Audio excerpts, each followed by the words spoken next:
Hello, welcome back to SparkleDart. Laundry day sucks when you live in an apartment, especially an apartment that doesn't have its own washer and dryer, like inside of the building. Like they've got like their own separate washer and dryer facility outside that you have to like walk through the courtyard to get to, and then it like you have to have like a laundry card to pay for it. You can't pay for it with like change or nothing like that. You have to actually buy their own stupid little card that costs $3, and they won't let you buy it with cash for some reason, because I guess that's taboo, is having cash and being able to pay for these things in an appropriate and sensible fashion, because God forbid whatever makes it easier for you instead of whatever makes it easier for your clients, your customers that live in your apartment, the ones who pay your rent, the ones who are doing things for you, making your life easier, and you're going to try and screw them out of. Stop it! You're going to try and screw them out of being able to do the laundry just because you want more money from them, faster, I guess. You wait too long to get that $3 from them if you have to wait for the check to go through. And what if it bounces? What if the check bounces? Who gives a shit? It's like it's just like understand that okay, how do I do this? How do I do this? I don't get it. How do I get this? How do I do it? I don't... Oh, I see. Buddy down here is gonna give it to me. Okay. Okay, so anyways, yeah, laundry day in apartment buildings suck. I'm sure you know all about that. I used to live in one that had its own washer, dryer, and unit, and it was pretty good. It was good having that, even though I didn't do laundry as frequently as I should have, because I've got a lot of shirts. I went on like a shirt buying spree one time from Threadless.com. They've got a lot of cool designs on there, and they got this one that I really like. Of a lion wearing sunglasses, but then I bought that and it turned out to be a tank top, and then I couldn't wear it because I'm self-conscious about my fat arms, so I didn't wear it, and then I gave it away to my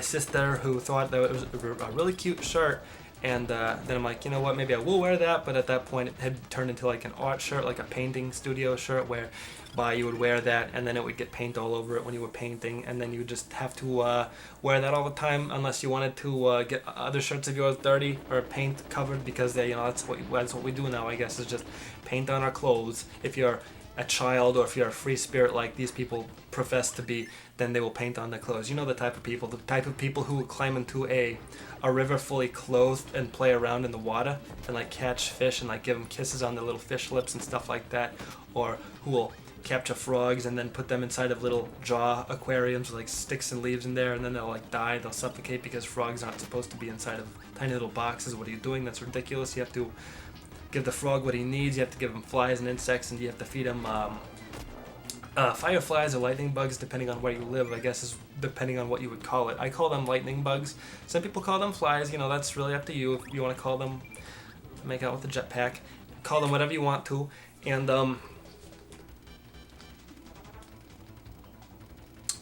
are they pulling a prank on me? Am I being pranked by Ashton Kutcher again?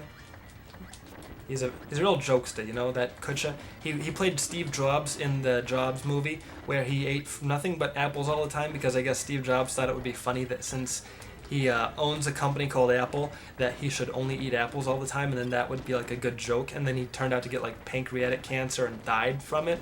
And Ashton Kutcher, when he was preparing for this role of Steve Jobs, he decided he was going to eat apples all the time too, and then he did that, and then he started getting like severe pains and cramps inside of his pancreas, and it's like, well, maybe this is what killed Steve Jobs, was just eating apples all the time, I guess, because he didn't realize that you needed actual proteins and stuff, and more than just like the fructose that apples provide you, because they don't really give you any sort of significant nutritional benefits other than like you should just eat fruit sometimes. And it's like, if you've ever looked at the food pyramid, you should know all about that. You should know.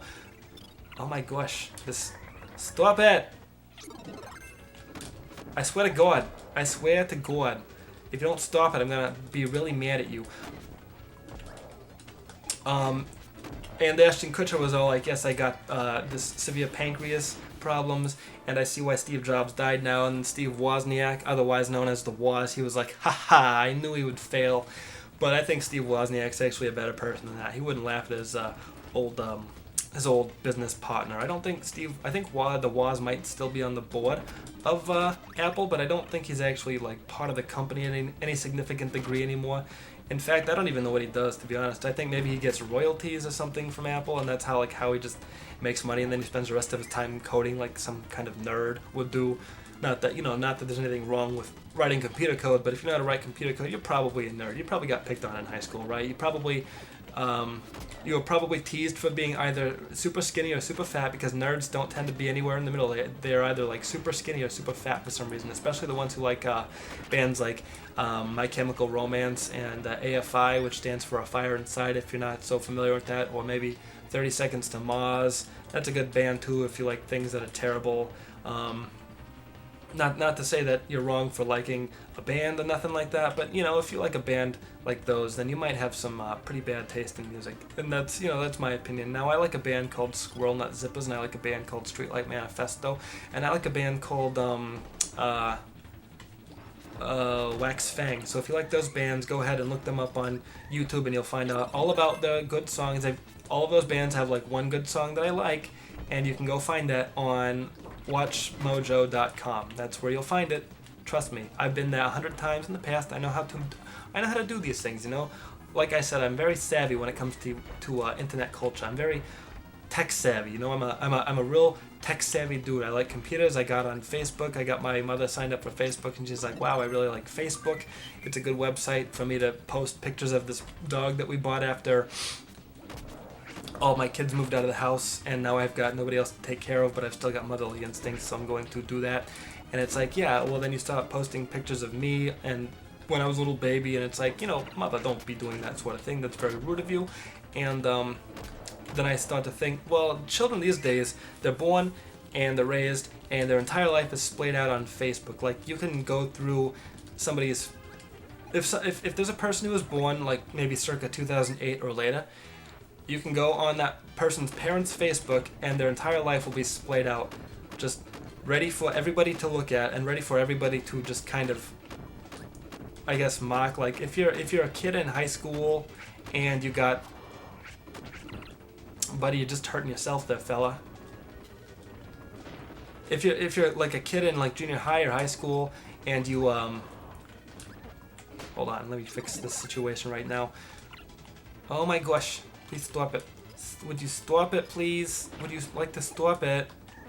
That's all I'm asking.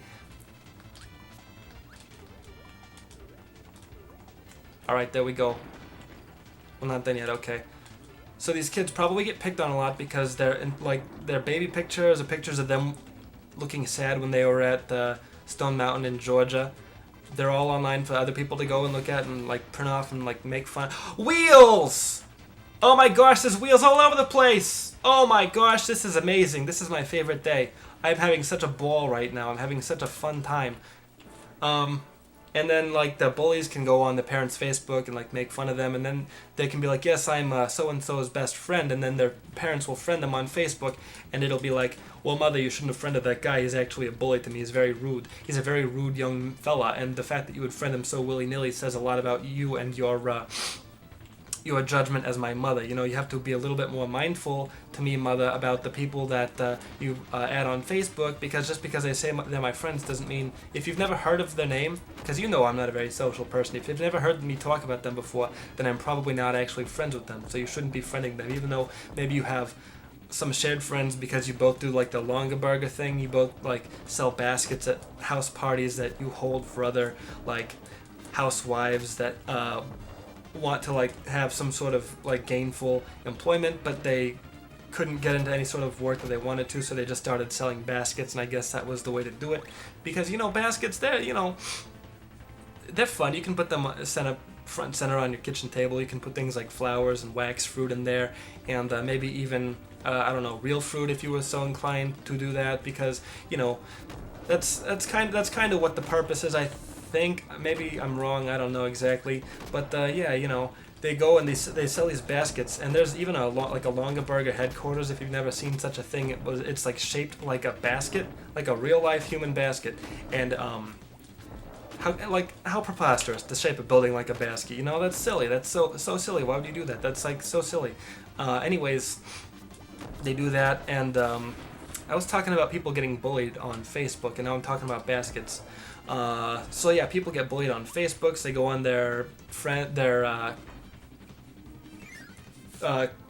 co-students' parents' Facebook page, and like look for pictures of them and like make fun of them, because I guess that's funny to do. It's very funny to be a bully to people. You want to pick on them. You pick on them their whole life, and then they resent you, and then they bring like an AK-47 to school and start shooting people, and you're like, how could we let this happen? It must be video games, it must be television, it must be violent movies, it must be Dungeons and Dragons that it's doing this to our youth of the world. You just killed my friend, and for that you must die. Die, you're not dead. So anyways, people get picked on in school. It's really rude. It's not funny, and if you're a bully, you know, you go ahead and do that. I'm not gonna stop you, because you know, it's like survival of the fittest. Really, if you've ever seen like videos of chimpanzees getting picked on, it happens a lot. Chimpanzees like to pick on each other, like to give each other the business. I saw this video of these two chimpanzees that were hairless. They looked disgustingly like malformed humans. And you might think, you know, chimpanzees basically are malformed humans. And I'm like, no, that's not true. Chimpanzees aren't malformed humans. They're, like I said, the chimpanzees, not humans. There's a difference. People always say, now, if humans evolved from chimpanzees, then why are there still chimpanzees? And my answer to that is that humans did not evolve from chimpanzees. The thing is, humans and chimpanzees actually evolved from a common ancestor. Now you might be thinking, what does that mean exactly? What does that entail? A common ancestor? I don't understand your linguistics, because this isn't something that makes sense to me. A common ancestor, that's silly. Why would you say something so silly like that? I'm like, if you go back and look, like Lucy, Australopithecus africanus, it's, you know, it's all there. It's all the fossil history. You got all that at the tip of your fingers. You're on a computer right now. If you're not on a computer, you're watching this on like your phone or something, then I commend you for your efforts. But you probably got like an iPhone or something, so you can do dual screen. You can wield dual screens at the same time and be like, I'm gonna listen to this YouTube video at the same time when I'm looking at Twitter or Reddit.com, because I like to look at that sort of stuff. It's very interesting to me, and I'm like, it's kind of interesting sometimes, but at the same time, it's all like the same gifs of cats like knocking other cats off of staircases into like drum sets, stuff like that. You know, or like people in rainbow afros going like, I can't believe you've done this, and it's like funny, I guess. So whatever, you know, just go check it out. It's all there for you at the tip of your fingers. This world is yours for the taking. The world is your oyster, and oysters are gross. So thank you for watching SparkleDart. Goodbye. Mwah.